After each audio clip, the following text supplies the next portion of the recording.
Dès qu'il y a soupçon de corruption dans une entreprise ou dans une institution, l'ULCC est habilité à diligenter une enquête suivant les attributions que lui confère la loi. C'est en ce sens que son directeur général, Hans-Jacques Ludwig Joseph, a donné des instructions concernant la loterie de l'État haïtien.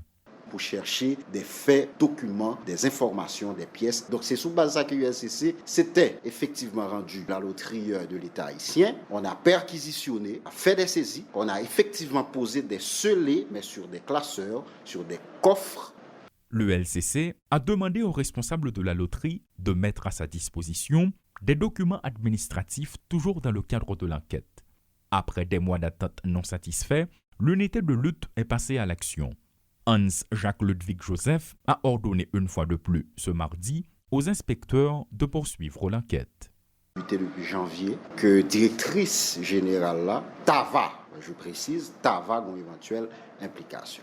L'ULCC hier, après plusieurs actes d'investigation qui posaient dans le cadre de l'enquête ça a décidé de faire une perquisition de local. Matin encore, j'ai donné un ordre de perquisition à mes enquêteurs qui encore sur les lieux dans l'espace Lotria. Contrairement aux affirmations qui circulent, l'ULCC n'a pas le droit, de par son statut, de procéder à la fermeture de l'institution. Hans-Jacques Ludwig Joseph le confirme et se dit surpris des critiques. Il s'agit que d'une enquête, rectifie-t-il, pas d'une affaire devant la justice, du moins pour l'instant. Moi, estime l'inconcevable pour l'ULCC. Tava demandé une institution l'État pour fournir un ensemble de documents et puis l'institution ça a décidé de par elle-même pour le pas. Dans ce cas, la loi m'autorise pour mal chercher documents ça. Les explications fournies par le directeur général de l'ULCC en ce qui concerne la perquisition arrivent à point nommé, affirme le coordonnateur des bureaux régionaux de la loterie.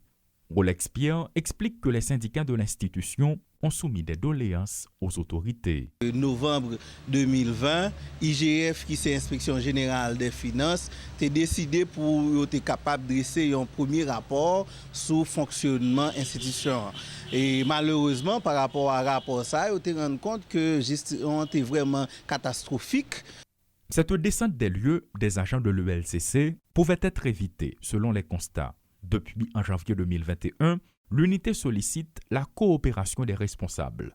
Si aujourd'hui on est arrivé à ce stade, Rolex Pierre tente de dédouaner certains employés de la loterie. Si c'était pour volonté, tout employé dans l'institution, moi je pensais que depuis un bon bout de temps, l'ULCC a gagné un document pour capable vérifier déjà.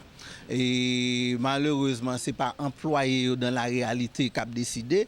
Il y a des responsables qui ont mis là pour ça. Le mardi 20 avril, les enquêteurs de l'ULCC, sous forte escorte policière, ont effectué durant toute la journée une perquisition dans les locaux de la loterie. Le même jour, Marie-Margaret Fortuné, la directrice de la loterie, a remis sa lettre de démission au président contesté par une frange de la population, Jovenel Moïse. Il ne s'agit pas de fermeture de la loterie de l'État haïtien, contrairement aux informations qui circulent sur les réseaux sociaux. L'unité de lutte contre la corruption effectue un travail de vérification par rapport à des soupçons de corruption selon le directeur général de l'institution. Mais toujours est-il, c'est un dossier à suivre de près. Paul Léel et Rudolphe Pierre-Louis pour Télémétropole.